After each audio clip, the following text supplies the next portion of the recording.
turagushima ko watuyoboye ku ntebe yawe y'imbabazi n'ubuntu. Imiruho yacu yatwegereje umusaraba, warakoze mwami w'abami. Ko turushaho kukwegera, maso yacu arahumuka, tukarushaho kumva amagambo yawe, tukarushaho kukugirira inyota, tukifuza kutagukuraho amaso. Ninde wundi wakora nk'ibyo atari wowe? Ninde wundi wakiza umunyabyaha rwimbi? Ninde wundi wakiza umunyamibabaro? Ninde wundi wakwegura uhetamye? Ninde wundi wamurika mu mwijima ubuzima? Ninde wundi wakuzuza wari wihebye akamwuzuza ibyiringiro? Ninde ukora ibyananiranye? Uwo ni wowe mwami. Nowe tugaruriye icyubahiro nanone uyu mugoroba. We wagiye ku musaraba kandi handitswe ngo hashyirwaho ibivume, hanyuma ugahinduka ikivume ku bwacu. Twari dufite inzandiko nyinshi ziturega, twari dufite umuvumo kubw'amategeko tutashoboye, ariko wihindura ikivume ku bwacu. Nuko duhabwa umugisha by'iteka, nuko duhinduka abana bawe, nuko turatsindishirizwa, nuko twandikwaho gukiranuka. Uyu munsi amazina yacu yanditswe mu gitabo cy'ubugingo. Uko niko wagenjereje abo wahaye kukwizera twese. Tugarukanye amashimwe imbere yawe, tugarukanye indirimbo zuzuye umutima, tugarukanye kwikubita ku birenge byawe tudashobewe, kuko tuzi ko uri data mwiza, uri papa wuje urukundo n'imbabazi, uri papa utadusiga, uri papa udapfa, uri papa udasaza, uri papa utananirwa, udashoberwa, uri papa wuje imbabazi n'urukundo rutangaje. Reka nanone uyu mugoroba turuhukire muri wowe, dukirire muri wowe nyaguhora ku ngoma. Ibyo tubikiye, ibyo dufitiye mu kiganza cyawe, amaboko yacu yo kwizera abashe kubyakira mwami w'abami. Reka uyu mugoroba utubere umugoroba wo gukira, reka utubere umugoroba wo gutandukanywa n'amateka yacu, reka utubere umugoroba wo kwakira ibyo twaboneye muri wowe byose hatabuzemo na kimwe, reka utubere umugoroba wo kwigirana imbere nawe nyaguhora ku ngoma. Ndagushimira ko utaduhamagariye ubusa, uhora inyuma y'ijambo ryawe kugira ngo usohoze icyo rivuga. Duhamagaye ubuntu bwawe ngo budutwikire, duhamagaye umwuka wawe ngo ube aho turi twebwe, naho abana bawe barimo batwumva bari. Umwuka wawe nadutwikire, mbaraga zisumba byose nizitubeho, ziburizemo ikindi kintu cyose kidaturuka kuri wowe mwami w'abami. Udutwikirize umwuka wawe tubeho, ingingo zacu zari zipfuye zakira ubuzima, ibice byacu byashenjaguritse byakira ubuzima, ubugingo bwacu bwamenaguritse bwongere busanwe, umwuka wacu aho washenjaguwe wongere wakira ubuzima. Twakiriye kubaho kwawe mwami w'abami. Umwuka wawe utwikira ibitariho bikabaho, utwikira ibipfuye bikakira ubuzima. No duhamagara huri aho turi, ngwino twuzure, ngwino twuzuze umwuka wawe, ngwino twuzuze ubwiza bwawe, ngwino twuzuze presence yawe, ngwino twuzuze icyubahiro cyawe, ngwino usuge kubaho kwawe, maze amagufwa yari yumagaye abeho mwami w'abami. Twakira ubuzima buri muri wowe, twakira imbaraga zawe, twakire gukora kwawe, kugira ngo ikintu cyose kitatewe nawe mu bugingo bwacu cyume, gishireho, kirandurwe burundu. Duhamagaye kubaho kwawe mwami. Abera duteraniye, abahungu bawe barimo baguhamagara bari, abakobwa bawe barimo baguhamagara bari, tuvuga umwuka wawe, tuvuga kubaho kwawe, kugira ngo kunanize iby'umwanzi yibwira mu izina rya Yesu. Imbaraga z'umubi zadusabye ngo dutsikamirwe, ngo nitwigire imbere, ngo nitugera aho duhamagara kugera, izo mbaraga zimenagurike. Itegeko ribi ryose ryatwoherejweho kugira ngo duhore hasi, duhore dutsikamiwe, tutabasha gusenga, tutabasha kuba tugeneye kubabo, iryo tegeko rihinduka ubusa mu izina rya Yesu. Tuvuze umugisha wawe, tuvuze kubaho kwawe, tuvuze imbaraga zawe, tuvuze gukingurirwa ijuru. Reka umuhungu wawe n'umukobwa wawe batuye munsi y'ikirere cyabaye nk'umuringa, uyu mwanya habeho gukinguka mu izina rya Yesu. Uburetwa bwose bwo mu mwuka butubuza gusingira, butubuza kumva, butubuza kureba, butubuza guhagarara turi abo watugeneye kubaho, ubwo buretwa bumenagurike mu izina rya Yesu. Umugisha wawe wamatane n'imitima yacu, umugisha wawe wamatane n'ubuzima bwacu. Kubaho kwawe mwami kuzura imibiri yacu, kuzure mu bugingo bwacu, kuzure mu myuka yacu, maze duhinduka abo wifuza ko tubabo. Urakoze mwami w'abami, kushobora byose. Niki cyakunanira? Niki cyavuguruza iyo wavuze? Ninde waburizamo imigambi yawe nyaguhora ku ngoma? Wamanutse kuzimu, wambura satani funguzo, umaze kuzuka wabwiye abigishwa bawe ngo wahawe ubutware mwijuru, mwisi, ikuzimu, ngo nuko nimugende. Turagushimira ubutware wahawe ku bwacu ukabuduha mwami w'abami. Waravuze ngo itorero ryawe uzaryubaka ku rutare, ngo n'amarembo y'ikuzimu ntazaribasha. Reka umuhungu wese n'umukobwa wese wakinguriweho amarembo y'ikuzimu amurekure mu izina rya Yesu. Izo mbaraga zimenagurike, ayo marembo akingike burundu mu izina rya Yesu. Umuhungu wambuwe ubuzima, umukobwa wambuwe ubuzima agapfa ahagaze mu izina rya Yesu. Izo mbaraga zimenagurike, iteka yaciriweho rimenagurike. Waratubwiye mu ijambo ryawe ngo abari muri Kristo Yesu nta teka bazacirwaho. Reka buri muvumo wose wahindutse nk'itegeko ku buzima bwe, ukagenda ukabaho, ukagenda uko yumva, ukagenda uko aryama n'uko akora, ukagenda imikorere ye itagira aho irenga, uwo muvumo umenagurike mu izina rya Yesu. Urakoze mwami w'abami. Waratubwiye ngo bari muri wowe Kristo ngo bahindutse ibyaremwe bishya, ngo ibya kera biba bishize, ngo dore byose babihindutse kuba bishya. Twitandukanyije n'ibidukurikira by'inkomoko yacu, by'amateka yacu, y'ibyaha twagendeyemo igihe kirekire. Turavuga amaraso yawe hagati yacu n'ibyadukurikiranaga mu izina rya Yesu. Twakiriye ubuzima buri muri wowe Kristo.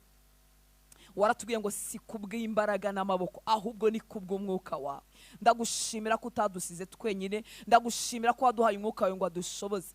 Ijambo ryawe ratubwira ngo umunyantege nke nahige ko ari umunyembaraga. Kubw'umwuka wawe mwami, ibitadushobokeraga bihinduka ibishoboka nyaguhora ku ngoma. Turavuga gutsinda kuri muri wowe, turavuga amahoro ari muri wowe, turavuga kunesha kuri muri wowe, turavuga icyubahiro cyawe ku buzima bwacu mwami w'abami. Reka abari bahetamishijwe bemeshwe, abari batsikamiwe bongere bemeshwe kubw'icyubahiro cy'izina ryawe. Indwara z'uruhererekanye zimeze nka cycle zihora zigenda zigaruka, zimenagurike ku buzima bwe, zimenagurike ku buzima bwabe. Ubukene bw'uruhererekane bumenagurike mu izina rya Yesu. Umuruho no gutabwa by'uruhererekane bimenagurike mu izina rya Yesu. Urakoze kwa duhinduye ubwoko bwashyizwe ku ruhande, utugira abatambyi, uduhindura ishyanga ryera, utugira abatambyi b'ubwami bwawe. Warakoze kudutoranya, warakoze kudushyira ku ruhande, warakoze mwami w'abami. Wishyizeho kumwara kwacu, wishyiraho gushoberwa kwacu, wishyiraho gutsindwa kwacu, wishyiraho isoni zacu. Wambara ubusa ku musaraba, ukorwa n'isoni kugira ngo mwami tutazakorwa n'isoni. Urakoze mwami w'abami. Tugushimiye umugabane dufite muri wowe, tugushimiye ubuzima dufite muri wowe. Ninde wavuguruza imigambi yawe? Ninde wahina amaboko yawe waramburiye gukora? Ninde wavuga oya wavuze yego? Urakoze mwami w'abami, urakoze mwami w'abami, urakoze mwami w'abami. Reka amaso yacu akinguke, amatwi yacu akingukire kukumva.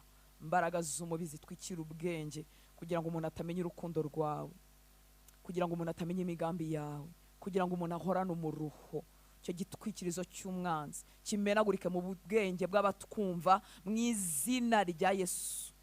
Waravuze ngo ijambo ryawe rimeze nk'inkota, rirusha inkota gutyara, inkota zityariye amugi yombi. Reka ijambo ryawe mwami rimanuke nk'inkota, rimenagure buri kintu cyose cyamutwikiriye gituma atamenya uwo yagenewe kuba we muri Kristo, gituma atizera iby'umubwira. Reka icyo gitwikirizo kimenagurike mu izina rya Yesu. Uburetwa bwose bwoherejwe ku buzima bw'abera ngo bahorane umunaniro, bananirwe gusenga, bumenagurike mu izina rya Yesu. Imbaraga zose zadusabye ngo amaboko yacu atentebuke, ngo uruhanga rwacu rushoberwe, izo mbaraga zimenagurike mu izina rya Yesu. Turavuga kongera kwaka kw'igicaniro cy'imitima y'abera. Umuriro wawe, umuriro wawe, imbaraga zawe zake mu mitima y'abera nyaguhora ku ngoma. Ubwiza bwawe budutwikire, umwuka wawe atuganze. Waravuze ngo nutwohereza umwuka wawe ngo tuzahinduka abagabo nyabagabo, tuzaba abahamya bawe kugera no mu rupfu. Uwiteka Mana nyiringabo, reka uwo mugabane uhinduka uwacu, uhinduka uwacu, kuko isezerano ni iryacu n'abana bacu n'abagombaga guhamagarwa hanyuma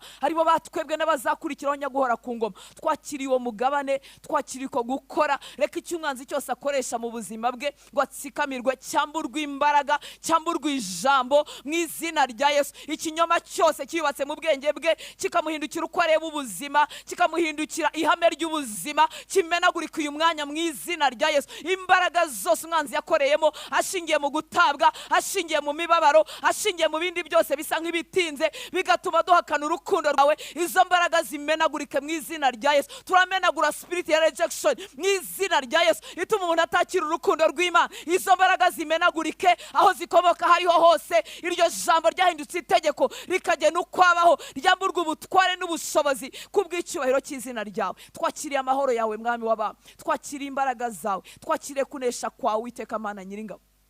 Turexposinga ibinyoma byose by'umwanzi biri around iruhande rwacu mu izina rya Yesu. Ibinyoma byose by'umwanzi bituzengurutse bibe exposed, bikurweho, bishireho mu izina rya Yesu. Ibicaniro by'umwanzi bituzengurutse byadusabye ngo amaboko yacu atentebuke, tubisutsemo amaraso ya Yesu ngo byamburwe imbaraga, byamburwe ubutware, byamburwe ubushobozi, byamburwe ijambo ryari bidufiteho mu izina rya Yesu. Tuguhaye icyubahiro mwami w'abami, tugushyize hejuru Uwiteka we, tugushyize hejuru, tugushyize hejuru. Ni wowe Mana yonyine tuzakorera, ni wowe Mana yonyine tuzakurikira, ni wowe Mana yonyine tuzashyira hejuru. Wowe Data se umwami wacu Yesu Kristo, wowe muremyi w'ijuru n'isi, tuzagukorera, tuzagupfukamira, tuzavuga ineza yawe, tuzamamaza icyubahiro cyawe nyaguhora ku ngoma. Turavuga ubwiza bwawe mu buzima bw'abera hirya no hino. Icyubahiro cyawe kibatwikire, kibamare intimba, kibamare gushoberwa,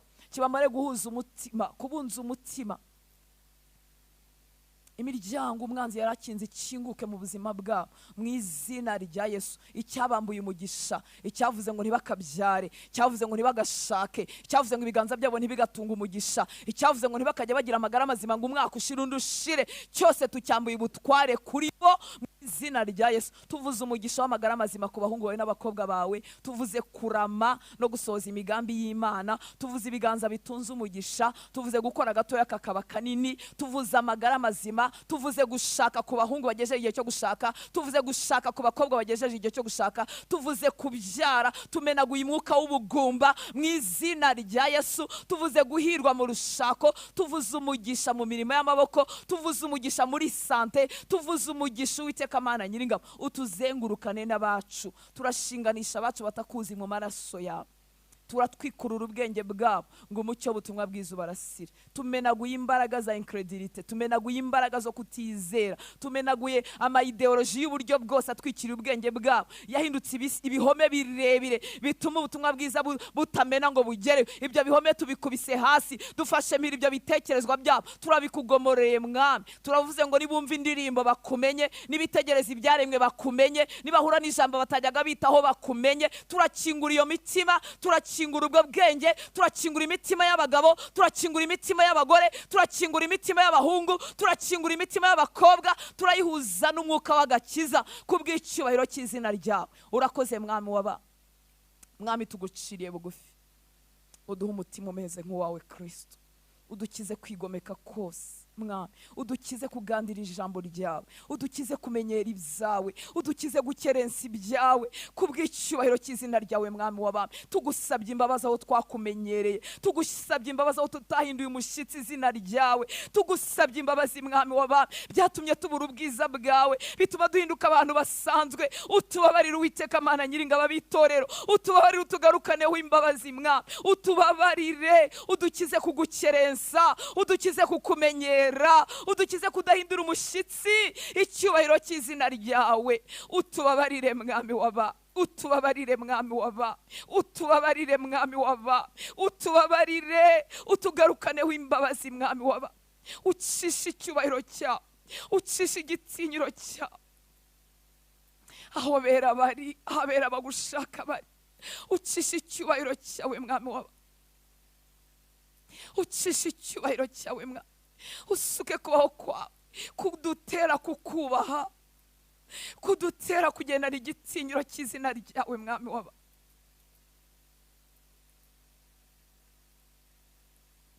Utugirire ubuntu mwami w'aba, ntutureke, ntuturekere mu kuyobagurika kwacu, ntuturekere mu kukumenyera, ntuturekere mu kugukerensa, ntutureke mwami kubw'imbabazi zawe, ntutureke mwami kubw'imbabazi zawe. nutureke mwami, usuka umwuka wawe, usuka umwuka wawe mu ntege nke zacu, usuka umwuka wawe dutere kwihana no guhindukira, usuka umwuka wawe udukize kukumenyera, usuka umwuka wawe mwami waba, utugirira imbabazi, utugirira imbabazi mwami, abitiriwe izina ryawe, utugarukaneho imbabazi mwami,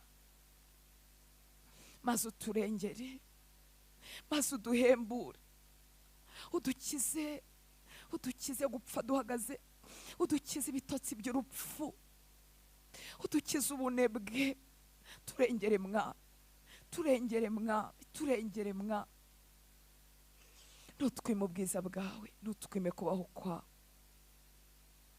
udukize kugutera umugongo, udukize gukunda amafaranga kuruta uko tugukunda, udukize gukunda abana bacu kurusha uko tugukunda, udukize gukunda abagabo bacu kurusha uko tugukunda, udukize gukunda abagore bacu kurusha uko tugukunda, udukize gukunda iterambere ryacu kurusha uko tugukunda. Watugirira imbabazi ukadutwikiriza umwuka wawe, watugirira imbabazi ukaduha ububyutse, watugirira imbabazi ukadukura mu bwana tukarekera guteraganwa n'imiyaga y'uburyo bwose, watugirira imbabazi ukatwigiza imbere mwami w'abami, watugirira imbabazi ukatwigiza imbere, watugirira imbabazi ukadukiza kugukerensa mwami w'abami. Duha inyota y'ibyawe mwami, duha inyota y'ibyawe, duha inyota y'ibyawe, duhe kutagukuraho amaso mwami w'abami, dukize ibitagira umumaro kubw'imbabazi zawe Yesu, kubw'imbabazi zawe, dukize kukwigomekaho, twahisemo ibitekerezo byacu n'ibyiyumviro byacu kurusha ijambo ryawe mwami. Tugirira imbabazi, tugirira imbabazi, dukize ubwo bupfapfa, dukize ubwo bupfapfa.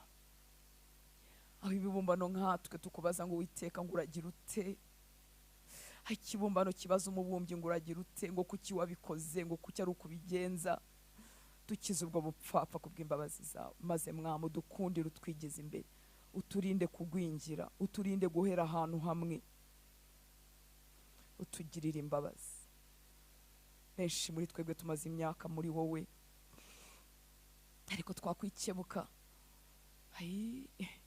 tugasanga ibyadutsindaga mu myaka 5 nibyo bikidutsinda, tugasanga ibyadutsindaga tugitangira urugendo biracyatubasha, tugasanga mwami w'abami nta nzara n'inyota y'ibyawe, maso yacu arakinze, amatwi yacu arakinze, uburetwa bwo kuremererwa no gutsikamirwa, ntitubasha gutwaza imibiri yacu igitugu, ntitubasha kuyikoresha uburetwa, tubuze spiritual discipline, tubuze kugukurikira. Kandi mwami iyo dushaka amafaranga turasiganwa, iyo dushaka ibyo dushaka turasiganwa, ntituryame tukarara amajoro mpaka tubigezeho. Mwami tubabarire, tubabarire gukunda ibyo byose kuruta uko tugukunda, tubabarire mwami, tubabarire mwami. Waratubwiye ngo umuntu nagukunda azitondera amategeko yawe.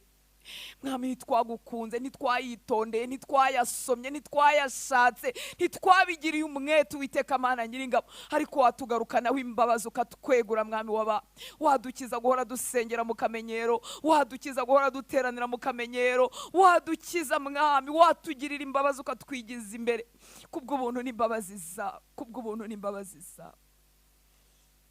Urakoze Yesu.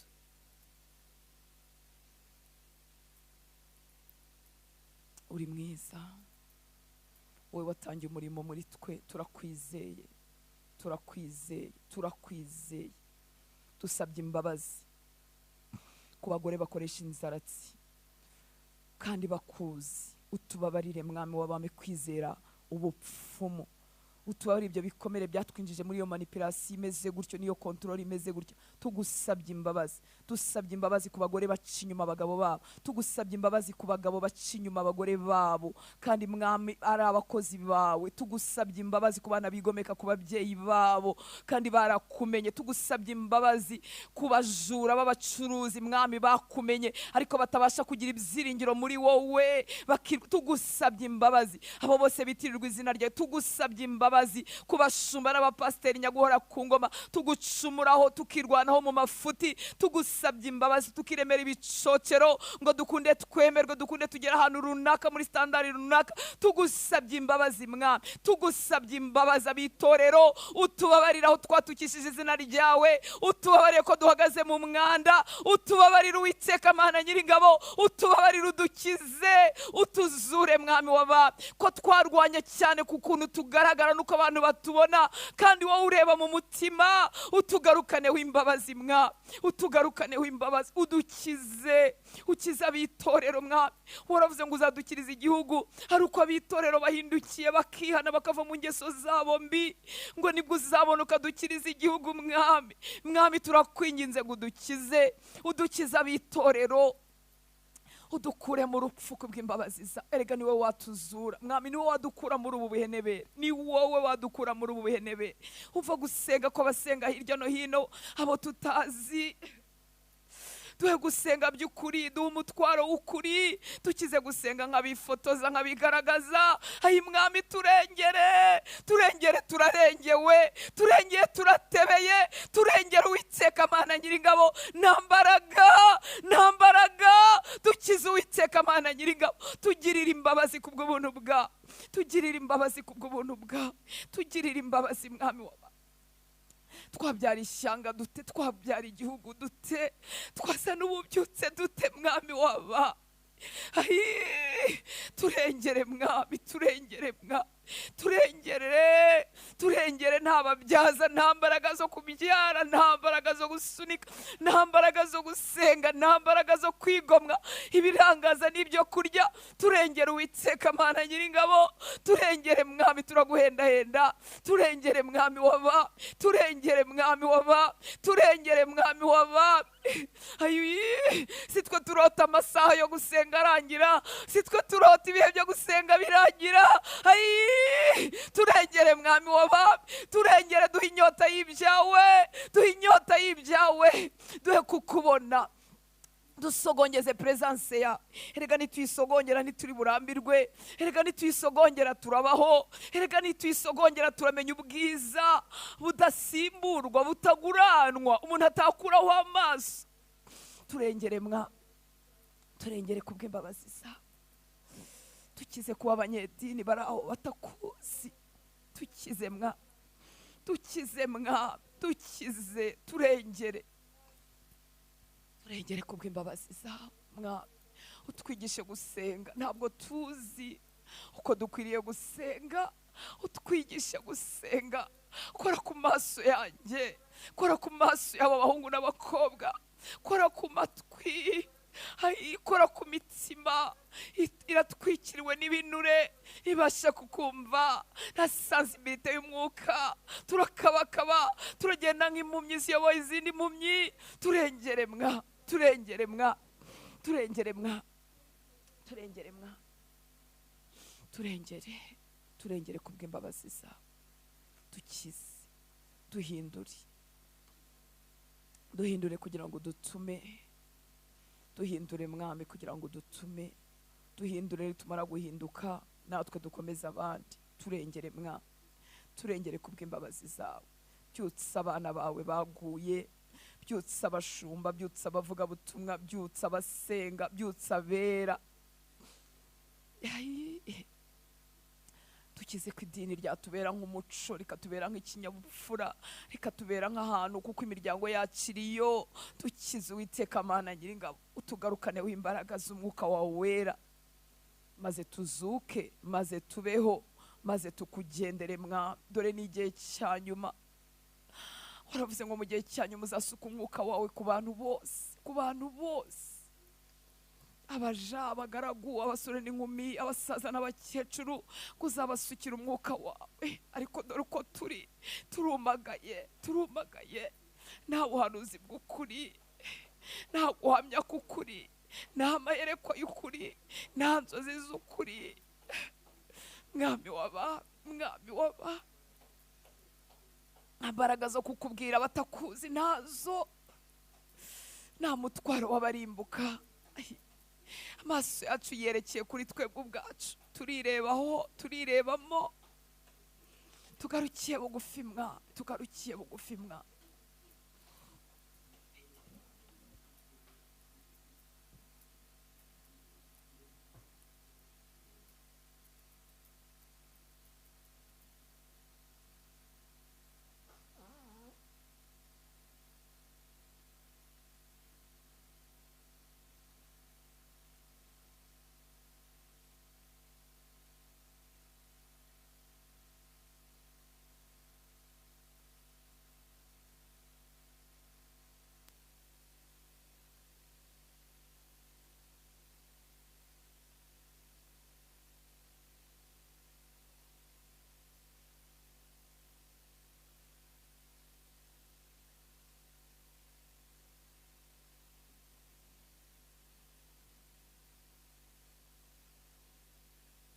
Udukomereze mu buntu bwawe, uduhe kukwegera, uduhe kutava aho uri, uduhe kutagukuraho amaso.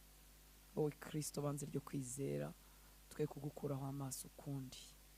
Hagurutsa muri twebwe abasore, abakobwa bagushakana umwete. Hagurutsa abakuze bagushakana umwete, hagurutsa abatoya bagushakana umwete. Utera umwete imitima yacu, ubu wa mbere mu mitima yacu. We kugira ikindi muringanira, utaringaniye n'abagabo bacu, utaringaniye n'amafaranga yacu, utaringaniye n'abana bacu, utaringaniye n'amareputasiyo yacu turwanaho, utaringaniye n'ikintu na kimwe. Ngwino ufata umwanya wa mbere mu mitima yacu. Ibikubyiga mu mitima yacu bishiremo kubw'icyubahiro cy'izina rya. Utwigize imbere muri wowe, twuzuza umwuka wawe wera. Hagurutsa abantu bongera kugirira inyota, bongera gusaba, bongera kwifuza kuzura umwuka wawe wera, kugira ngo dutunge umutima wawe Kristo, turushaho gusa nawe, dukure mwami mu kigero cy'igihagararo cyawe, kubw'imbabazi n'ubuntu bwawe. Urakoze, uri mwiza, wowe watangiye umurimo muri twebwe. Turakwizeye kuzaduha ubuntu, ukaduha umwuka wawe wera, ukaduha imitima iciye bugufi, tugakomeza gukurira muri ubwo buntu, tudacogoye, tutanamutse, tutaguye hagati mu rugendo, tutagwiriye isari mu rugendo. Mwami w'abami, urakoze, wuzuye imbabazi no kugira neza, wuzuye ubuntu. Komeza ayo mavi yaratenebutse, komeza ayo maboko yarananiwe, wemeshe iyo migongo yari ihetamye. Ubuzima bwawe bwisuke mu mitima yari butakaje, maze bakomeza urugendo. Duhinduka abasirikare beza, badacogora, batananirwa, batumbiriye aho bagana.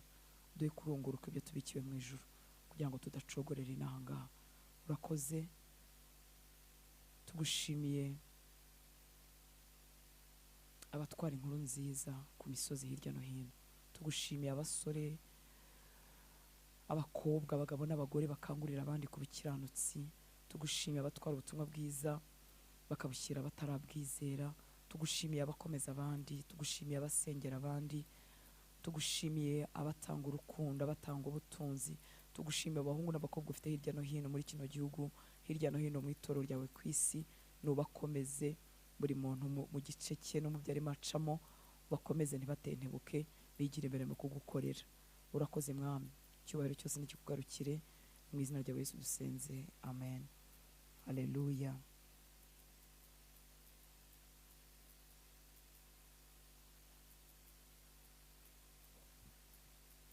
Mwiriwe neza, Yesu ashimwe. Nari nzi ko turi buvugeho gatoya dusoza za nyigisho tumazemo iminsi, hanyuma tukanasenga, tugakora igaburo ryera, ariko reka n'ubundi tugerageze kubikora. Urakoze gusenga. Niba ari bwo ubanye natwe, ndagusaba ngo uzakurikire inyigisho. Uyu munsi yari ya gatandatu, niba narabaze neza, uzazikurikire zose, uzongera uzisubiremo, wifuze kugira umutima ukize byuzuye. Imana ishimwe cyane. Icyo twavugaga rero, mvuzeho muri make, nuko ahahise hacu hagira ingaruka ku buzima bwacu bw'uyu munsi. Ahahise hacu hagira ingaruka ku buzima bwacu bw'uyu munsi.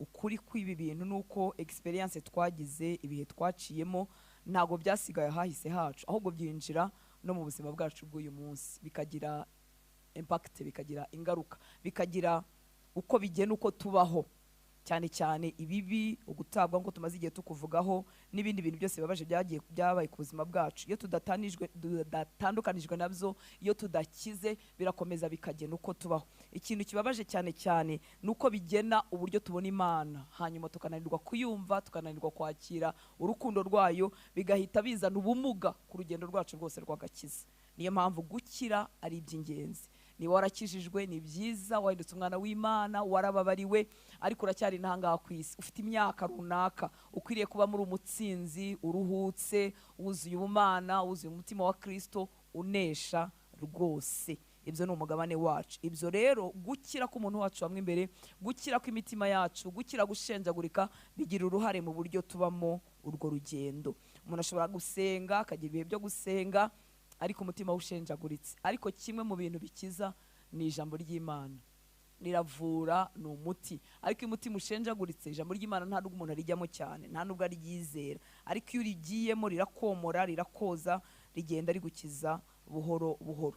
Iyo rero twahemukiwe cyangwa se twatawe, ni koko birababaza cyane, bikadutera gutinya kongera kubabazwa, noneho tukagerageza kwigunga no guhunga ngo bitongera kutubaho. Muri make twibakira akantu kenda kumera nk'ubuhungiro. Ubwo byo bintu biba biri mu bitekereze yacu, ariko umuntu akabigena akurikijwe uko yahemukiwe n'abantu n'uko yababajwe, akiremera akantu k'ubuhungiro muri we ko kwigunga no kutongera gukingurira umutima we umuntu uwo ari we wese. Ikibazo rero nanone ahangaha nuko atari abantu atakariza icyizere gusa, n'Imana ubwayo biragorana ko yayizera byuzuye nka papa we.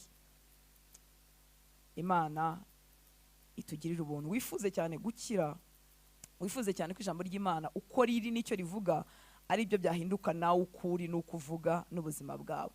Hanyuma kugutabwa haba nubwo bidutera kumva ko ari twe dufite ikibazo. Satani n'umuriganya ku kigero, nta kintu kimwe atakuriganyirizamo yabonye uburyo. Haba ubwo bidutera kumva ko ni twebwe noneho dufite ikibazo, ukibwira uti nta kuntu abantu bose banyanga, nshobora kuba ari njye mubi. Ibyo ngibyo bikagutera kurushaho kwiyanga. Urugero, twese turabizi ko tudakwiriye, ko kubera Kristo ari impamvu Imana yatwemeye. Ariko nubwo tuba tubivuga gutyo, uburyo uko tubivuga n'icyo bivuze muri twe burya kiratandukanye. Hari ukumenya ko tudakwiriye, ibyo ni koko, ntabwo dukwiriye, duhinduka abakwiriye kubera Kristo. Ariko noneho hari ukumenya ko udakwiriye atari ukuri kw'ijambo ry'Imana, ari igikomere. Ukumva nyine ntunakwiriye rwose, nubwo uvuga ngo nakwiriye ku bwa Yesu, ariko mu by'ukuri ntubishyikira, ugumye udakwiriye. Ariko Imana ishimwe ko idukiza rwose. Haleluya. Ukundi kuntu umwanzi abigenza, iyo biduteye kumva ko ari twe dufite ikibazo, bitugeza naho tugumana ya mentalite y'abatsindwa, mentalite yo kuguma uri victim, ari nayo idusunikira muri self pity, mu kwihozaho amaso, ariko unibabariye, utazigera wibara mu bantu batsinda, cyane cyane mu rugendo rw'ubumana. Uyu muntu bigorana ko yakira imigambi y'Imana, ndetse bigorana ko yarwanya Satani, yumva akwiriye guhora agirirwa impuhwe. Ariko mu by'ukuri mu mutima w'ahasanzwe hano hafi ntabwo yifuza kugirirwa impuhwe, kuko akenshi aba yaramenyerewe no kwirwanaho. Ariko imbere sinzi uko nabasha kubivuga, si uko impuhwe mu by'ukuri ari zo ashaka, ariko kubera ko deep mu mutima we hakeneye attention, niko bimugenza. Niyo atabinabishaka, aba yumva we hari icyo abura, ataba umutsinzi nk'abandi. Hari ibintu byatubagaho turi abana, hari ababikoze cyane, hari ababikoze gahoro, ariko umwana akirwaza kugira ngo bamutekere wenda umureti niba umureti ari mukeya cyangwa utaboneka kenshi, cyangwa se akirwaza kugira ngo mama aboneke, aguma aho ngaho, amuhe attention. Hari ibintu bita ngo kurwara indege, sinzi niba mubizi, abakobwa kera muri segonderi bakundaga kubirwara, ngira ngo n'ubu biracyabaho. Bikwereka ko gukenera attention bikora no kumuntu akaba yakwikubita no hasi, nta yindi ndwara arwaye. Kandi nukuri si ibyo abayigira, ahubwo hari ibintu byangiritse muri we bimutera kuba yakwikubita hasi, akagagara, akamera nk'umuntu ugize conversion, byenda kumera nk'igicure, kandi nukuri ari icyuho cyo mu mutima cyo gushaka gukundwa. Ibi rero si ibyo umuntu yigira, nta nubwo yumva ko akeneye impuhwe, ariko iriya mentalite yo kuba umu victim, iriya self pity, kuriya kuntu yihozaho amaso, yumva akenera attention, biri ahantu deep mu mutima we atabasha gusobanura. Ariko iyo duhindukiriye Yesu, tukemera amagambo Yesu akagwira muri twebwe, ntabwo tumenye igihe twakiriye. Imana ishimwe cyane. Kandi ntabwo dukira duhinduka ibuye ryo kwitaza abantu, kuko nabyo si ugukira, ni indi extreme nayo itari nziza.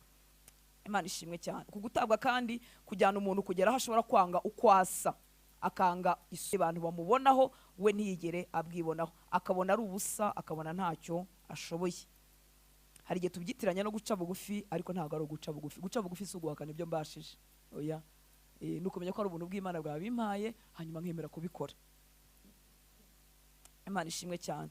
Cyangwa uyu muntu akaba yakwanzura ko abantu bose ari abagome, none bose ari abagome, bikamuremamo akantu k'ubureberi, akantu ko kwigomeka mu mutima we, ku buryo umuntu wese wamugiraho ijambo, ubwo hari abamuyobora, hari itorero ashobora kuba arimo, ntago abasha kubyihanganira akanya. Muri make ni umuntu uyoboka ariko igihe gito, ntago abasha kwihanganira ubuyobozi hejuru ye, ahubwo ibimurimo no gukomereka bimusunikira kwigomeka kuba muyobora ku buyobozi ubwo ari bwo bwose, nibyo bimubangukira. Imana itugirira ubuntu, hanyuma bikamwongerera kurushaho gutabwa n'itsinda runaka. Twabivuze, ndibaza yaraganye, kuko kubana nawe biba bigoye, biragoye ko yayoboka akemera ko hari umuntu umugenga cyangwa umugiraho ijambo igihe kirekire, niyo ataba amufiteho ijambo ribi. Uzabumvana kenshi, ntibivuga ko aya magambo tutayavuga mu buryo busanzwe. Iyo ari ibintu bica mu mvugo yawe rimwe na rimwe ntacyo biba bitwaye, ariko iyo ari ibintu bigaruka kenshi, ni iyo rebellion, uko kwigomeka kuba kwaraje mu mutima. Uzamwumvana urugero nk'amagambo avuga ngo nahita mbivamo, ariko si ikintu avuga rimwe kuri situation imwe yabaye, koko burya hari ibintu byo kuvamo koko umuntu akabivamo pe, ariko we n'imvugo igize ubuzima bwe, n'imvugo igaruka kenshi. Mbese nahita mbivamo, nahita nkareka, ntibakansuzugure, iyo n'imvugo imugarukamo kenshi. Ibi bintu nongere mbivuge, iyo ari ibintu bya rimwe na rimwe biba ari ibintu bisanzwe. Tekereza rero umuntu nk'uyu nguyu aravuga ngo nahita mbivamo, nahita nkavamo, ntibakansuzugure, ari byo bigize ubuzima bwe. Tekereza uyu muntu yasabwe kuba umugore cyangwa asabwe kuba umugabo. Mwibuke ko urushako ni commitment y'iteka, kandi muri we harimo nahita mbivamo, ntibakansuzugure, ntibakagire gute. Ujya kubona ukabona umuntu yasenye, mu by'ukuri asenyeshejwe n'igikomere, si mubi, si umwana mubi, yaba umugabo mwiza, yaba umugore mwiza, ariko kubera nahita mbivamo, ntago yabasha kugira commitment y'igihe kirekire, nyine abivamo koko. Ariko Imana y'imbabazi iradukiza. Bishobora kumutera kuriya kwiyanga, akigunga, akaba wenyine, no kwigomeka, noneho bikaza byombi bifatanyije. Ibi bintu byoroshye ko biba mu muntu umwe icyarimwe, byombi bikaba byamuteraniramo. Ariyanga, arigunze, afite ubwigunge muri we, ariko n'ubwigomeke nabwo buri aho ngaho. Imana itugirire ubuntu. Wibuke ko kwiyanga bituruka ko yibwiye ngo birashoboka ko mfite ikibazo, ni gute mama yanyanga, ni gute data yanyanga, ni gute ahantu hose ngeze. Uzumva n'umuntu uvuga ngo ahantu hose ngeze ngo matera ikibazo, ni ukuri ntabwo ari ikibazo, ariko kubera ibyamukoreweho n'ubuhemu yagiye agira, yumva iteka iyo ageze ahantu ahatera ikibazo. Imana ishimwe ko muri Kristo dushobora gukira. Cyangwa se ukaba wakwibwira ubundi buryo nanone mu gikomere, ukibwira ngo niba ntawe unyakira njye nziyakira, hanyuma bikakuremera akantu k'ubwibone no guhora duca imanza ko abandi bantu bose ari babi. Burya kiba ari ikibazo. Umuntu wese itsinda ryose agiyemo ahise avuga ati abantu bose ni babi, abantu bose turirimbana ni babi, abantu bose dukorana ni babi, abantu bose twigana ni babi, bose uko ari 30 cyangwa ari 20. Burya ni twebwe tuba turwaye, kandi Yesu yazanywe no kudukiza. Igikomere cyo gutabwa kandi haba ubwo kitujyana mu kuzirikanwa nabo twiboneye. Twabivuzeho, abantu batwemeye cyangwa se abantu bacu, abana bawe, umugabo wawe cyangwa umugore, mukazirikanwa ariko birenze ibikenewe. N'ubundi dufite bond, dufite igihango nabo twashakanye, dufite bond ikituzirikana n'abana bacu n'abavandimwe bacu n'abandi bantu tuba twagiranye ibihango runaka by'ibyo dufatanyije mu buzima. Ariko uyu nguyu wakomeretse we azirikanwa nabo birenze ibikenewe, birenze ibizima, birimo ikintu kimeze nk'uburwayi. Ibi rero byose tuvuze n'ibyo twavuze ubushize cyangwa iminsi yatambutse, ntago ari kugira ngo tugire amakuru bigarukira aho ngaho, ahubwo no kugira ngo twifuze guhura n'Imana, kugira ngo tubashe kwakira ugukira kwacu. Imana ishimwe cyane. Ntago ari ukwakira amakuru twarangiza tukigumanira ya mahame y'ubuzima, bya bindi ibyo twizeye n'ibyo twemeye byaremye wa muntu hamwe imbere ya za inner beliefs zacu bituremera uko tureba ubuzima, su kugira ngo tugume aho ngaho. Ibyo nta kintu byaba bimaze. Muri make tuvuga ibyo byose rimwe na rimwe bikanadutoneka cyangwa se bikanadukangura, ariko ari kugira ngo tubashe guhura n'Imana idukize. Mwibuke ko ibyo twizera nuko tubona ibintu biba bimeze nka rinete umuntu yambaye. Iyo ari umukara, isi yose izaba umukara, nta cyiza azabona. Ariko iyo duhuye na Kristo aratuvura, akadukuramo amadarubindi y'umukara, akaduha imirebere ye, hanyuma ubuzima bwacu bukagenda bucya, bukagenda bukira, bukagenda buruhuka, bukagenda bwishimira kubaho, buhinduka igisubizo mu bandi, kandi natwe tukagenda turyoherwa n'ubuzima. Gukomereka kwacu rero nta muntu n'umwe udakomeretse, ariko level igipimo biba biriho kiba gitandukanye bitewe na buri muntu cyangwa se bitewe n'icyamubayeho. Hanyuma iyo twifuza guhura n'Imana hari ibintu tuba tugomba kwemera. Twebwe uruhare rwacu tuba tukwiriye kwemera kurekeraho kwirwanaho turwanya umubabaro, ariko mu buryo butari ubw'Imana. Tuba dukwiye kuvuga, tuba tuvuze ngo nivanyeho amaso nyahanze Kristo, inzira ze, uburyo bwe, ibyo ambwira ngiye kwitoza kuba ari byo numva, ari byo mfata.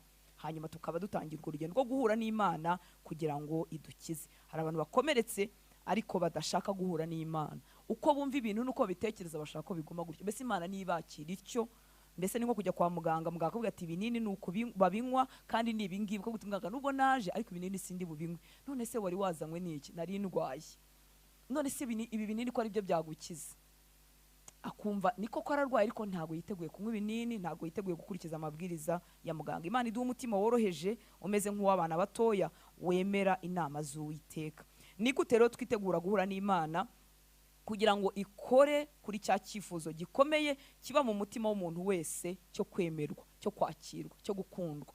Ntabwo iki cyifuzo kiba mu mitima y'abakomeretse gusa bakomeretse cyane, abatawe, abababajwe, cyo gisiga icyuho kirekire mu mitima. Ariko mu busanzwe umuntu wese Imana yamuremye afite kwifuza muri we, gukundwa, kwakirwa, kwemerwa. Ni gute rero twitegura guhura n'Imana kugira ngo iki cyuho cyacu gikire cyangwa cyuzurwe n'Imana mu buryo buzima? Nkwibutse, ni ibisanzwe, ni icyifuzo kiba mu mutima w'umuntu wese, gukundwa no kwakirwa. Twese twifuza gukundwa, twifuza kwakirwa, ariko igipimo cyabyo, uburemere bwacyo bugenda buhindagurika. Kuko wakomeretse, watawe, wababajwe, bya bindi byose twavuze n'ibindi byose tutanavuze, we bimusigamo icyuho kinini, icyobo kinini cyane, ku buryo yumva mu rukundo atari bwo buryo abantu basanzwe bumva mu rukundo. We twavuze bya bindi byose byo kurugura, byo kugira gute, mbese ni igisenzegeri gikomeye cyane, ariko Yesu aradukiza. Imana ishimwe cyane. Yohana 8:32 ni umurongo nibwira ko dusanzwe tuzi abenshi. Yohana 8:32 haravuga ngo namwe muzamenya ukuri, kandi ukuri niko kuzababatura. Ntago uku kuri kuri muri no murongo kwigera guhinduka ku bintu ibyo ari byo byose byo muri urugendo rw'agakiza. Ukuri kwa Kristo namenye kuzambatura kububatu bwari bwo bwose umwanzi yantera. Ukuri ntamenye kuzatuma ngumana ububata, nubwo nabandi mu nzu y'Imana, nubwo ndaba ndi umupasteri, nubwo ndaba ndi umuvugabutumwa, nubwo naba ndi umunyamasengesho. Aho utamenye ukuri kw'ijambo ry'Imana uzaguma uri imbata y'umunyamasengesho, uzaguma uri umunyamibabaro usenga, ariko aho uzamenye ukuri uzabatoka rwose. Hanyuma ugendane n'Imana ufite amahoro n'umudendezo, wakira ibintu byose Kristo yagufatiye. Namwe muzamenya ukuri, kandi ukuri niko kuzababatura. Ukuri ni iki? Nibyo Yesu avuga, ni ijambo ry'Imana. Imana ishimwe cyane. Niko kuri. Ntago ukuri kubatura ari kuvuga ngo mvuye hano ku Kicukiro ngo ngiye mu mujyi. Nabyo ni ukuri ko simbeshye nari ngiye mu mujyi, ariko si ukuri gukiza. Ukuri kubatura ntago ari inama zanjye, ntago ari inama wagiriwe na mama mbere yuko apfa, ntago ari inama wagiriwe na papa mbere yuko ataha, ntago ari inama wagiriwe na mukuru wawe wagukundaga. Izo nama zose ni nziza, zishobora kutugirira umumaro mu buzima. Umuntu ashobora kubwira ati ntukiyandarike mwana wanjye, ntuzagire gutya. Ibyo byose ni byiza, ariko rero uzi ko bidafite imbaraga zikiza ububata bwa Satani. Ariko amagambo ya Yesu, ibiva mu kanwa ka Yesu, bihetse imbaraga zidukiza uburetwa ubwari bwo bwose. Budukiza gutabwa, budukiza imiruho n'imibabaro, budukiza ibikomere by'uburyo bwose. Ibiva mu kanwa ka Yesu byo biratuvura, bikadukiza. Imana ishimwe cyane. Niyo mpamvu twemera tugashyira kwa kuri kundi kose kw'abantu ku ruhande, tukakira ibyo Yesu avuga, kugira ngo tube abantu bazima bashyitse. Ni ukuvuga ngo mu byo ukuri kwa Yesu kugamburuza harimo n'imitekerereze yanjye nsanganywe, harimo imitekerereze yawe usanganye. Iyo ukuri mu buzima busanzwe, y'ikinyabupfura mu buzima busanzwe, ariko itagukiza icyo Satani yaguteje. Twese nta ruhare tuba twaragize kugira ngo tube twaragezweho n'ibyago byatugezeho, ibyago byo mu buto, ibyo mu bukuru, cyangwa n'ukundi guteraganwa n'abantu, guhemukirwa, kubeshyerwa, bya bindi byose bibi bituma umutima wacu ushenjagurika ugashira. Nta ruhare tuba twabigizemo, ariko gukira byo tubifitemo uruhare rwose. Ntacyo wakoze kugira ngo ubyarwe n'ababyeyi bakwanga. Urugero, ntacyo wakoze ngo ube imfubyi hakiri kare, ntacyo wakoze ngo utabwe n'umugabo, utabwe n'umugore, ntacyo wakoze ngo usigare uri wenyine. Si ikibazo cyawe, kuko mu bintu bimwe Satani ajya akora, ajya kubwira ko ari ikibazo cyawe, ko ari ufite. Nta kibazo cyawe. Mu gutabwa, mu kubabazwa, mu guhemukirwa bikomoka ku mubi, nta ruhare wabigizemo. Ariko gukira kwawe nubwo ari Imana ikiza, ubigiramo uruhare kubwo ibyo wemera guhitamo. Iyo utabigizemo uruhare uragwingira cyangwa se ugatinda gukira. Nongera nkubwira ngo nta ruhare wabigizemo. Kandi Imana ibera nziza, iyo irimo kudukiza, bimwe mu bibazo tujya twibaza ngo ariko se kuki byagenze kuriya, birashira. Birashira, ukamenya ko Imana igira imigambi, ukamenya ko mu bibi Imana ikuramo ibyiza. Warabiza ngo ariko se kuki navukiye hahandi, ngo ariko se kuki Imana yabyemeye. Koko icyo ni ikibazo wenda cyo kwiyibaza nko mu myaka ya mbere y'agakiza. Ariko iyo twigira imbere ibyo bibazo tuba tugomba kubishira, kandi ntabwo umuntu yabyimara. Ariko kuri kugirira muri twebwe tumenya impamvu icyaha kiri mu isi, tukamenya impamvu abantu bahemuka, tukamenya ko n'abatari bo ari Satani. Kandi si ibyo tuba twigira, iryo hame ry'ikijambo ry'Imana rivuga aragenda rigahinduka ubuzima bwacu. Muri make turekera kwibaza ngo ariko se kuki ari uriya wambye, ariko se kuki mama yarameze kuriya, ariko se kuki data yagenze kuriya, ariko se kuki uriya muntu yanyanze, ariko se kuki. Oya, dukura amaso ku bantu tukamenya ko ari Satani. Ni nabyo biduha imbaraga zo kubabarira no kubumva no gukomeza kubabarira no gukomeza kubihanganira. Nongere subiremo iki, nta ruhare wagize kugira ngo ube waragezweho n'ibintu byakubabaje. Ariko gukira kwawe mukundwa, nshuti y'Imana, muvandimwe muri Kristo, gukira kwawe ubifitemo uruhare runini rutari na ruto. Mwuka Wera niwe ukiza. Ubushize twabivuze iby'Imana ikora, ariko twavuze n'ibyo umuntu asabwa. Icyampa ukabyumva kandi ukabyitaho, ukamenya ko ufite uruhare. Inshingano yawe ya mbere niyo kwemera kurekura uko ubona ibintu, uko bifata, ukemera ukuri kuzuye kuko Imana ibivuga cyangwa uko yo ibibona. Iyo turi mu rugendo rw'agakiza, uretse no gukira ibikomere, ntago ku ijambo ry'Imana ryavuze ikintu mu buryo buri clair, mu buryo bugaragara. Ntago Hortense avuga ngo ariko njye nuko mbyumva, kandi ijambo ry'Imana ryabivuze ukundi. Oya, ndavuga ahubwo Mwami Imana, nshoboza gushyira hasi ibyanjye mfata ibyawe. Nta mukristo ukura, nta mukristo utera imbere, nta mwana w'Imana ukiri ibikomere agifata ijambo ry'Imana icyo rivuga, nawe icyo avuga akavuga ati ariko njye nuko mbyumva. Twatsindwa, twasibira, twahera ahantu kandi bitari ngombwa. Uko mbyumva ngucisha bugufi, ngafata uko Imana ibivuga, ngafata uko yabigennye. Nicyo ntarabonaho umucyo, ndabwira Imana kinsobanurire, cyangwa se abari imbere yanjye mu gakiza nabo nkabasobanuza iki ijambo ry'Imana rivuga. Iyo tujya inama, iyo tubishobojwe kubw'ubuntu bw'Imana, ntago tugira abantu inama nkuko twe tubyumva, tugira abantu inama nkuko ijambo ry'Imana rivuga. Yego, uko niko kuri kubasha gukiza. Rero iyo turi muri uru rugendo, inshingano yawe ya mbere niyo kwemera kurekura uko ubona ibintu, kurekura uko bifata, ukemera ukuri kuzuye kuko Imana ibivuga, uko yo ibibona. Imana ishimwe cyane. Tugiye gusenga mu kanya kugira ngo tuguranirwe. Niba warisuzumye muri iyi minsi tumaze tuganira, ugasanga mu ndiba y'umutima wawe hakiri ingaruka zo gutabwa, gutereranwa, kwangwa, bikaba bigena uko tubaho. Kandi nibaza ko twese twibwirije ukuri, ntago twabuze udusigisigi. Nanjye ubigisha nagiye nisangamo udusigisigi, tumwenda twihana, utundi nandikira abantu nagombaga kwandikira, umva nyine ntago nabibabwira mutanseka, ariko twese twisanzemo utuntu tw'udusigisigi. Ahubwo abo dusigisigi abo nabagerageje. Hari udusanga ari uruntu rw'urumungu rungana nk'umusozi rwo gutabwa rukiri mu mutima wawe, ariko Umwami tuvuga afite imbaraga zo kubidukiza twese. Turifuza rero gusenga kugira ngo tuguranirwe. Ni warisuzumye, ni warakurikiye inyigisho, hanyuma ugasanga mu ndiba y'umutima wawe rwose ukeneye gukira ingaruka zo kutabwa, ingaruka zo kubabazwa, ingaruka zo guhemukirwa, turafata umwanya dusenge. Ni ibintu bitatu tugiye gukora. Icya mbere uzakomeza no gukora ni ukureba ikibazo cyawe ukacyemera. Nta muntu ukira atemeye ko arwaye. Igihe cyose wumva ntacyo utwaye kandi ubuzima bwawe bunyuranye n'ijambo ry'Imana, ntago biba ari byo. Ukwiye kwirebera mu ndorerwamo y'ijambo ry'Imana, ukirebera mu mucyo w'ijambo ry'Imana, ukemera icyakubayeho, ukemera icyo byaguteye, ukurikije umucyo w'ijambo ry'Imana. Buri ijambo ry'Imana rimeze nk'indorerwamo. Turireba tukavuga ngo amaso yanjye yatukuye, tukireba tuvuga ngo se nko hano ko hari agaheri. Turireba tukamenya ibiriho, kandi iryo rifite n'imbaraga yo kudukiza. Ntiturireberamo nk'indorerwamo isanzwe ngo tubone ahanduye gusa. Iyo turitinzemo riratweza, riradutunganya.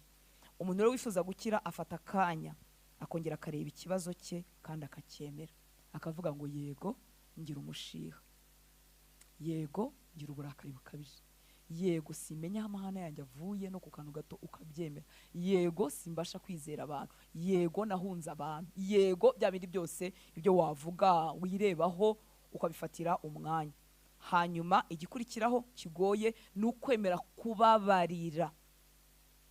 Ntushobora gukira, gutabwa, guhemukirwa utababariye uwakubabaje, kuko iyo utamubabariye, unforgiveness imeze nk'umurunga, ni umunyururu, mbuze cya kiziriko bazirika ihene. Cya kiziriko kutababarira ni ikiziriko kimfatanya n'uwambabaje, tugahora dukururana mukurura muhetse mujyana aho ngiye, murarana mubyukana muryana, nuri indege tukajyana, ndyama tukajyana, arara muri nge, nta nubwo arara mu nzu yanjye gusa arara muri nge.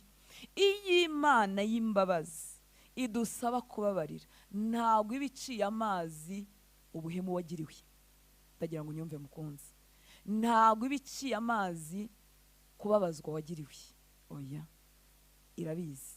Imana ivuga ngo turirane n'abarira, nuko izi ko kubabara bibabaza. Imana ishimwe. Ariko ni itegeko ry'Imana rizakubohora, rikakuruhura, ugakira, icyo kiziriko kigacika. Atari ibyo baravuga ngo twaba turimo twikirigita tugaseka. Muri uyu mwanya rero mu gihe cyo gusenga turemera kubabarira, kuko rejection cyangwa ibyo twavuze byo gutabwa akenshi ni ibintu bihera mu bwana. Turemera kubabarira. Hari abakeneye kubabarira ababyeyi babo, hari abakeneye kubabarira ababareze bari mu cyimbo cy'ababyeyi. Uko kubabarira ni ukuba uri willing, ufite volonté, ufite ubushake, hanyuma ukabwira Imana uti Imana mwami wanjye, wowe wambabariye bya byaha byinshi. Hari n'igihe umuntu aba atazi ko Yesu yamubabariye ibyaha byinshi, wowe wagiye ku musaraba ku bwanjye, ushoboze kubabarira abampemukiye. Tubabarira ababyeyi bacu, tubabarira abatureze bari mu cyimbo cyabo, tubabarira aho bagiye bananirwa, aho batsinzwe, ibyo bagombaga gukora batakoze, ibyo bakoze nabi, n'ibindi bitandukanye wowe wamenya ku giti cyawe. Kuba bari bahari badahari, aho bakubabaje, aho baguhemukiye, ibintu bitandukanye. Tukira ahanga harimo abantu bakeneye kubabarira abandi bantu, abo bashakanye, abandi bantu bari barashyizemo icyizere bakabahemukira. Dukeneye kwemerera Imana n'umutima wacu wose, kubwira Imana ngo Mana ushoboza kubabarira uyu mumama, uyu mutante, uyu mu oncle, uyu nyogokuru, uyu sogokuru, uyu mubosi, uyu. Hari abantu batandukanye wibuka ikintu bakoze cyari gikomeye ku buzima bwawe kikakubabaza. Nibuka nkizwa mu kiganiro nari ndimo ngirana n'umushumba, kwa kundi umuntu abavuga ubuzima bwe kugira ngo bamufashe kwitandukanya n'ibintu runaka.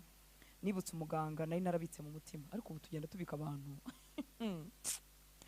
Nigeze kurwaza umwana, hanyuma umwana arwara akantu k'agahiranga, kwa kundi ubundi hano bahita ngo niba ari triangle danger, ubundi ntiwagombye kumena agaheri kari hano hagati y'amaso na gutya. None ndakamena kari kabyimbye, karimo umwanda, ndakamena yarakiri umwana mutoya, twe dutuye hafi ya CHK. Nyuma y'umwanya mutoya umwana arakomviriza, murabona komviriza uburyo kugagara bitera ubwoba ari umwana. Ndamwirukanka numva twari hafi ya CHK, ndirukanka njya mu bitaro, hari umuganga muvuza abantu bamumenya, yari umupediatre mukuru aho hantu, ndirukanka muhinguka mpita mubona. Mana yanjye, bibaza ko ntanibuka n'amagambo yambwiye, ariko icyo magambo yavuga ko ari kumbwira ngo ninjye hariya, mbese ko afite nk'abandi bana barembye, kandi koko yarana bafite, ariko ko afite yewe mpita nshyira mu mutwe umwana arimo arapfa. Murabizi umwana aba yahwereye, nyina amaso yagiye, umwana arimo arapfa yahwereye, umuganga arambwira ngo ujye hariya. Ariko Imana ishimwe ko umutima wanjye n'abantu kibitse. Mana we, umwe waramubitsa, undi waramubitsa, undi waramubitsa aha. Nuko rero icyo gihe ntekereje sanga umuganga namushyize ku ryinyo. Imana y'imbabazi, ibyo nyine mvuze n'ibivugika. Nawe ari wowe ufite mikrofone wavuga ibivugika, haba hariho n'ibindi bitavugika. Mana yanjye aribyo ntavuga we, ariko Yesu akura abantu kuri.